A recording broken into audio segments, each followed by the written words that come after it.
அதிகாரம் 50. கர்த்தர் எரேமியா தீர்க்கதரிசியின் மூலமாய் பாபிலோனுக்கு விரோதமாக தம்முடைய வார்த்தைகளை சொல்லுகிறார். எரேமியா புறஜாதி தேசங்களுக்கு விரோதமாய் சொன்ன தீர்க்க தரிசனங்களில் பாபிலோனுக்கு விரோதமான தீர்க்க தரிசனங்களை கடைசியாக சொல்லுகிறார். ஏனெனில் பாபிலோனுக்கு விரோதமான வார்த்தைகளே கடைசியாக நிறைவேறுகிறது. புறஜாதி தேசங்களை தண்டிப்பதற்காக கர்த்தர் பாபிலோன் தேசத்தை தம்முடைய கையில் உள்ள கோலாக பயன்படுத்தினார். கர்த்தர் தம்முடைய சித்தத்தை நிறைவேற்றி முடித்த பின்பு பாபிலோன் என்னும் கோலை அக்கினியிலே எரிந்து போடுகிறார்.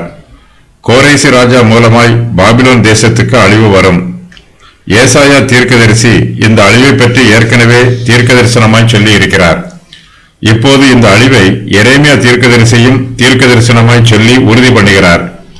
பாபிலோன் தேசம் ஒரு குறிப்பிட்ட காலம் வரையிலும் வளர்ந்து செழிப்பாய் இருந்தது.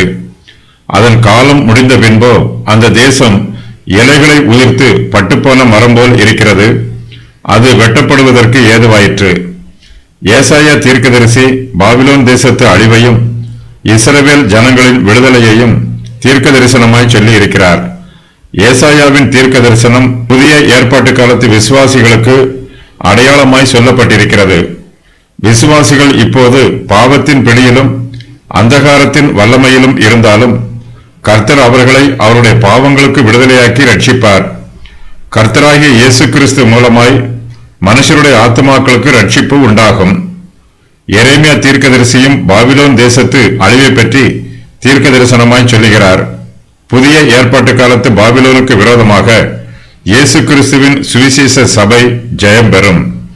எரேமியா தீர்க்கதரிசி பல தேசங்களுக்கு விரோதமாக கர்த்தருடைய வார்த்தைகளை சொன்னார். அந்த தேசங்களில் பாபிலோன் தேசமே மிகவும் பெரியதும் அதிக வலிமையும் உள்ள தேசமாகும்.